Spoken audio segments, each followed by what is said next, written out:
When you're flying and your co-passenger is there, even a slight touch, you feel either annoyed or you don't mind it or you just tolerate it.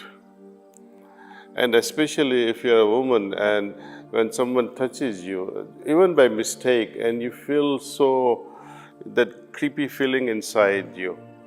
And it is natural to feel that because each one carries a different energy field, and that energy field, without saying a word, attacks you or attracts you. Spirituality is an inner journey. Just as you have external, pilgrimages from one place to another place. But the real pilgrimage, real spiritual pilgrimage is within, where one moves from one level of chakra to another level of chakra to third level of chakra, and that is fascinating actually in the spiritual realm. How it is so fascinating? I tell you, whenever you look at something or hear something or taste, touch, all these five senses we have immediate reaction. Either we like it or we don't like it. And this goes on either consciously or unconsciously.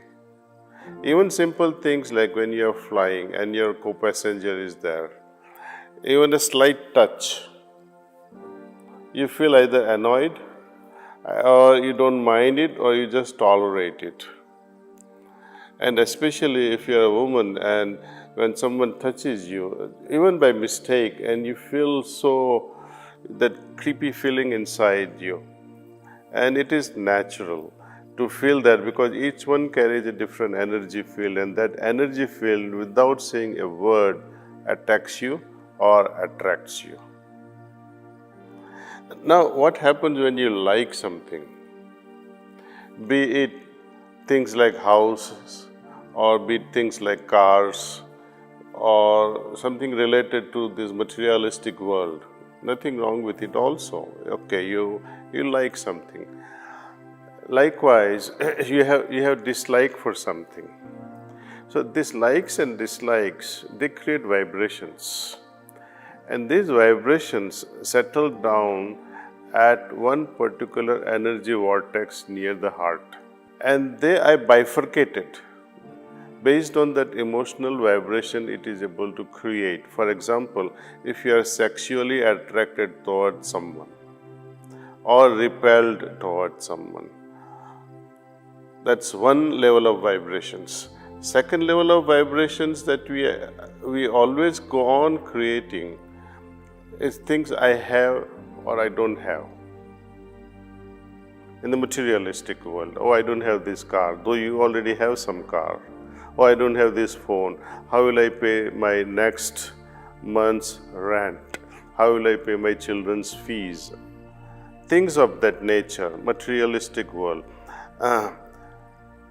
And any thoughts and emotions involved with that particular thing, they also create some level of vibrations. It makes your heart heavier, and those vibrations gravitate towards one particular part of our body, very close to the heart in the chest area.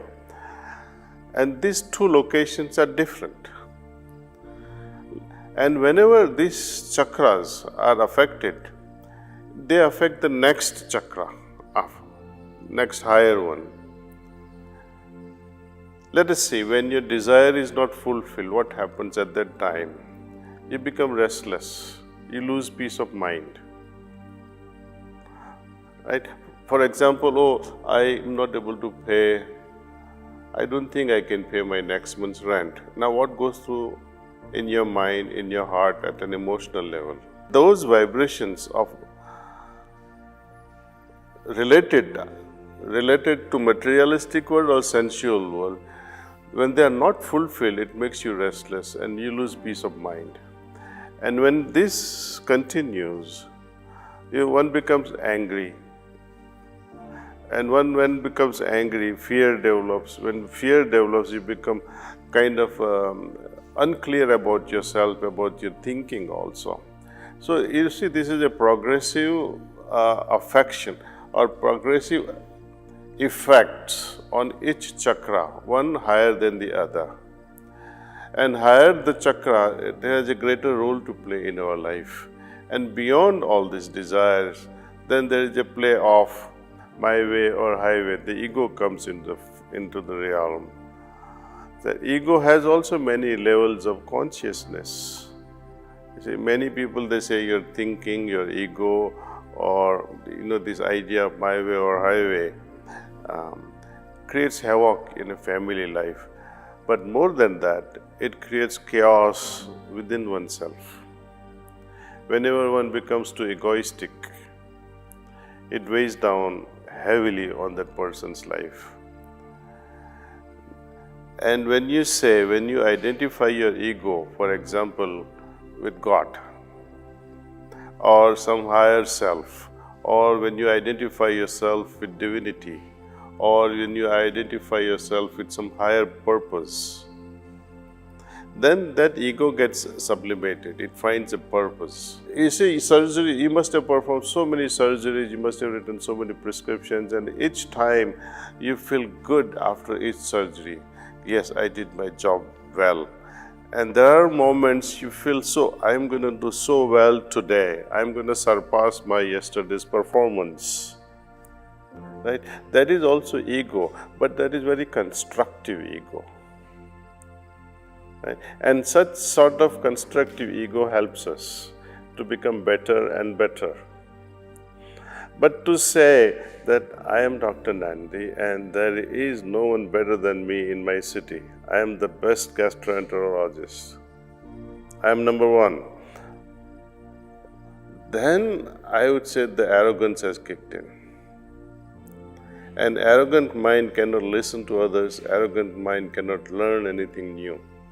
So this is a negative part of the ego, and these are all vibrations creating in our mental realm, in our mental consciousness, and they affect. So as our consciousness expands, for example, generosity, when you have a compassionate heart, when you have a kind heart, your consciousness simply expands. Per contra, when you become angry, you begin to hate, you begin to worry like hell. Oh, where am I going to get this money? Your consciousness constricts. And it weighs heavily on us. So to simply put, this whole mechanism, just as we talk of physical welfare, mental welfare, emotional welfare, what about spiritual welfare? So our good qualities, kindness, generosity, love, all that helps us propel our superconsciousness and also helps us go deep within our subconscious. So consciousness is a key thing when it comes to spirituality. Often people ask me, what is the purpose of this existence, purpose of life?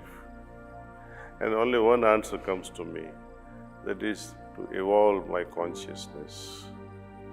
How fast I can evolve depends upon how fast my consciousness changes.